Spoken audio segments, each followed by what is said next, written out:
Er zitten onder oren gotten in het dek, dit gauw wat ondien worden mat. Ja, daar worden bregen al net meer iepen. De werkgeesters hadden dus zelfs verzorgen dat er weer wippen koer.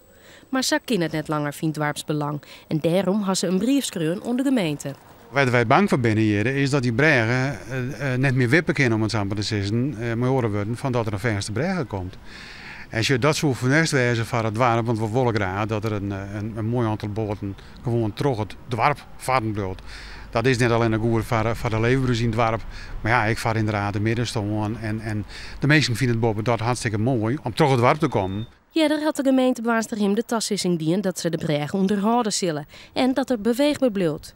Maar de gemeente zit in financieel minwaar en stiert onder curatelen van het Rijk. Ze hadden opdracht gekregen te bezuinigen op de bregen. Wij zitten hier niet in een normale situatie. Wij zullen een aantal maatregelen moeten nemen nog voordat deze gemeente geherindeeld is. En dat betekent dat we kritisch zullen moeten kijken hoe we aan het geld komen om die begroting in evenwicht te brengen. Maar uiteraard zullen we proberen zoveel mogelijk rekening te houden met de leefbaarheid in de dorpen. Elk jaar komen er zo'n 4.000 bootjemeesken terug het dorp.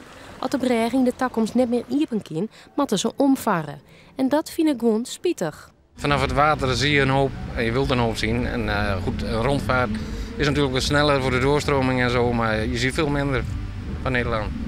En daar komt u voor? Daar komen wij voor, uiteraard. Er binnen 110 bregen in Baarsterhem die bij elkaar 3 ton in het ier kosten. Er wordt nu een onderzoek dien naar de steert van de bregen. In september of oktober is dat klaar en zal de sjoen worden naar de toekomst van de verskate bregen. In 2014 wordt de gemeente Baarsterhem opheven en moeten de bregen in goede steert wijzen.